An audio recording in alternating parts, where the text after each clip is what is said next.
Malamang marami rin sa atin ang meron ding goal, umasenso sa buhay, gumanda ang pamumuhay.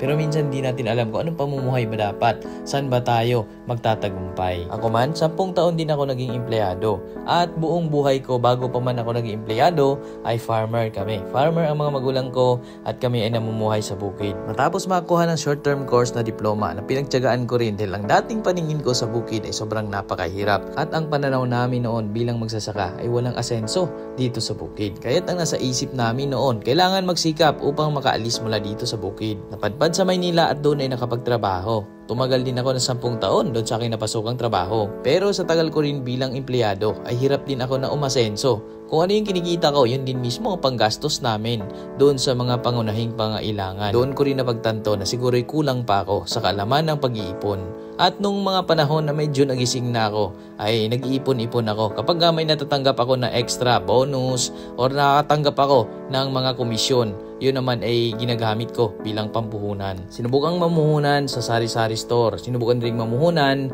ng pagbili ng palay at nagbebenta ng bigas. Lahat naman yon ay so far ay gumana sa umpisa. Pero habang tumatagal, dulot ng matinding pangailangan ay nababawasan pati yung puhunan. Kaya't naubos din. Minsan naging miserable rin ang isip ko. Pati pananaw ko. Kaya't nag-search ako, paano ba yumaman? At doon nagsilabasan. Nakaramihan sa mga yumaman ay nagnenegosyo. At karamihan sa nagnegosyo ay hindi lamang bastang negosyo. Ang kanilang ginagawang negosyo ay kung ano yung mga resources na meron sila, ano yung kakayahan nila, ano yung passion nila, yun yung ini-improve nila. Kaya't doon din nanumbalik sa isip ko.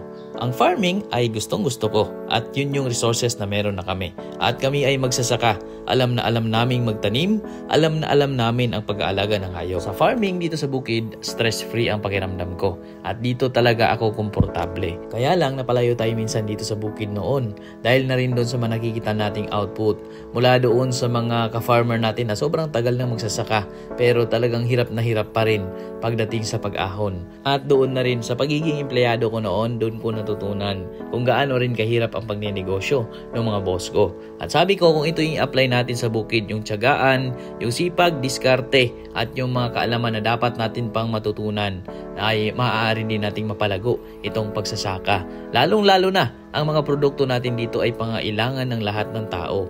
Pangailangan ng lahat maging magsasaka man, maging mga tao man sa syudad, yung mga empleyado man, lahat ng tao sa buong mundo ay nangangailangan ng pagkain na galing sa ating mga taniman at doon sa mga alaga nating hayop. Kaya't napagtanto ko ng pagiging magsasaka ay napakaswerte dahil sa lawak ng ating market. Kung i-compare natin doon sa mga nagnenegosyo ng sapatos, may mga mangilan-ngilan na ayaw magsuot ng sapatos. So hindi natin sila magiging target market, yung mga nagsusuot lamang ng sapatos. Ganon din doon sa nagkakabit ng mga CCTV, mga alarm.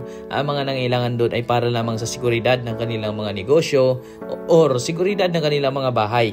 Pero marami ring hindi nagpapakabit noon. Pero pagdating sa atin bilang farmer, ang mga produkto natin ay kailangan ng lahat. Kaya't napakaswerte nating mga farmer. Kaya't lalo pa nating paunlarin, pagandahin, paramihin pa ang mga produkto natin sa ating mga bukid. At sa obserbasyon ko lamang bilang isang magsasaka o hindi na under ng kumpanya o hindi na employed, ay may sarili na rin akong desisyon. Kung saan ako'y nakakagalaw ng mas maluwag. Kung gusto kong mamasyal ay nakakapasyal din kami. Walang sino mang ibang nagkokontrol ng oras, walang nagmamando sa akin kung anong gagawin ko. Ako na mismo ang kusang gumagawa doon sa mga dapat kong gawin, doon sa mga trabaho na nais kong gawin para naman ay magkaroon ako ng pinansyal na panggastos para doon sa aming mga pangailangan din dito sa bukid. At good news pa, mas na-explore ko ang lugar namin dito sa palengke ng Dipolog City. Kay daming mga paninda at dito ay nakakapunta rin kami sa panahon ng gusto namin. Dito ay pwede rin tayong mangolekta ng mga maaring pagkain ng mga alaga nating hayop. Yung mga overripe na ng mga prutas o yung mga gulay na hindi na nila nabebenta na lantana ay maaari nating kolektahin at maipakain din sa mga alagang hayop na imbis na itapon pa nila ay napikinabangan pa natin sa bukid. At dito ay marami tayong mga magagandang realisasyon sa ating buhay. Dahil dito ay nakakapasyal tayo. Maging sa Dakak ay napuntahan na natin na noon kahit na malapit lang sa amin ay halos hindi natin mapuntahan. Pero ngayon na tayo ay full-time na at maliit na simpleng nag-vlog at may mga maliliit din na negosyo na pinagkakaabalahan ay malaking bagay na rin. Kaya sa atin kapag meron tayong pagkakataon na meron tayong pupwedeng umpisahan habang tayo employee or habang tayo ay naiinip sa buhay kahit tayo tambay, ay magandang umpisahan din natin na kahit mag-umpisa muna sa simpleng libangan. Maging sa pag-alaga ng mga hayop, sa mga mga baboy ay napakaganda rin na maaari nating patunguhan dyan kapag naparami natin. Ganon din sa mga baka, kambing, sa mga manok, mga itik, mga pato, pabo o kahit anuman na mapili natin or kung ano yung malapit sa puso natin na sa tingin natin ay magtatagumpay tayo doon. Or yung passion natin na masaya tayo habang ating ginagawa. Dahil ngayon, mas maganda enjoy lang natin yung mga ginagawa natin at huli na lamang yung kita. No, sa ngayon, importante na enjoy natin. Yan naman yung magbibigay sa atin ng business balang araw. Marami nga rin, nagtatanim naman sila dahil nandun naman yung hiling nila sa pagtatanim at dun din nababagay yung lugar nila.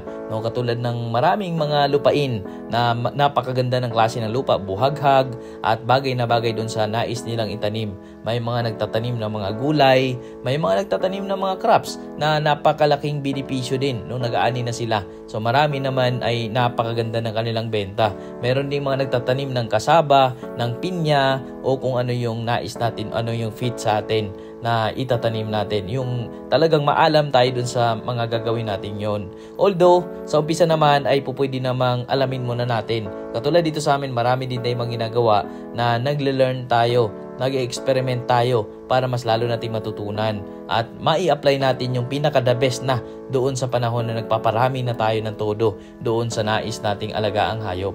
Katulad dito sa atin, ang target namin magparami ng mga inahing baboy dahil napakalakas ng lechon din dito sa lugar namin.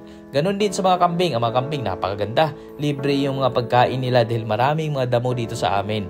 Kaya nais natin magparami ng kambing. Kung sa panahon man na todo na ang dami nila ay magtatanim din tayo ng maraming mga pakain sa kanila. Nandyan yung mga Napier grass, Madre de Agua. Kumakain din yung mga kambing ng mga Madre de Cacao at marami pang iba, mga dahon ng mga halaman.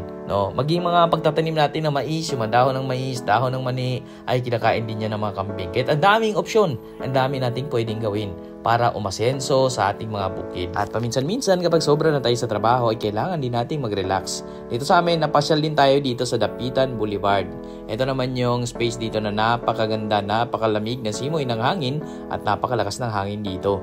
Na nagbaon lamang din kami dito ng mga prutas dahil nitong panahon na pagpunta namin ay maprutas pa at nagbaon na rin tayo ng mga seafoods na binili namin doon sa palengke ng Dipolog City. No, dito ay napakaganda na simoy ng hangin at napakasarap mag-relax talaga sa tabing dagat. Napakasarap kumain salo-salo kasama ating mga kaibigan, pamilya at ang mga mahal natin sa buhay. At huwag masyadong ma-pressure doon sa ating future, sa mga goal natin. Mag-relax lang tayo. I-enjoy lamang natin ang buhay. Enjoy lamang natin yung ating mga ginagawa. Importante, meron tayong tinatyaga, meron tayong sinisipag na gawin at diniskartehan. At yun ay ating inaaral ng maigi para lalo pa tayong dumami ang ating mga kaalaman. So dito ay napadpad din tayo dito sa Rizal Park na area kung saan dito ay nakakabili tayo ng mga pasalubong. Itong mga pangburloloy, itong mga panlagay sa susi, mga damit ay nandito rin. Sa labas ito ng Rizal Park mismo na pinupuntahan namin. So dito kasi may mga bisita rin kami, mga kapatid ng misis ko galing sa Maynila. Kaya dito ay nag-iikot-ikot din kami. No, napapadpad tayo kung saan-saan at dito ay binidyo na rin natin para maipag-share din natin itong mga napakagandang lugar dito sa Dapitan City, sa Dipolog City na siyang nagiging pasyalan din namin dito. At itong part naman na ito yung malapit naman sa City Hall ng Dapitan, pagtawid ng tulay galing sa pulo. At dito ay napakarami ding mga pagkain. So dito pa lang sa mga pagkain nakikita natin, abay lahat yan ay gawa rin galing sa mga magsasaka. Kaya talagang napakalawak ng ating market. No, dito rin ay malapit din ito sa ilog, sa bukana ng ilog. Doon sa unahan niya na yung mismong dagat. No, kaya ito yung pinagtagpong tabang at alat na tubigan ng Dapitan City. No, diyan sa unahan niya na yung pinaka-City Hall. At ito yung pinakatulay na pag galing ka ng Ilaya Dapitan o Rosamis, galing kang Dipolog City, no, yan yung tulay na patawid papasok dito sa Dapitan City. Dito sa Dapitan City, marami ring mga pasyalan dito. No, katulad nung kaninang napuntahan din namin yung Dakak, itong Dapitan Boulevard, sa Rizal Park, no, at marami pang iba. Maraming mga beach dito na white sand na maaari nating puntahan. Sa sunod, yun naman ang ating pasyalan. At pagkatapos naman namin na mamasyal, nung pauwi na kami, dumaan din kami sa palengke ng Pulo. No, dahil malapit sa dagat, mas mura na yung mga isda dito, mas presko din, at napakaraming choices ng mga isda dito sa Pulo, Dapitan City Market. So So ayun o, daming mga isda. Kahit na medyo hapon na ito, marami pa rin silang panindang mga isda.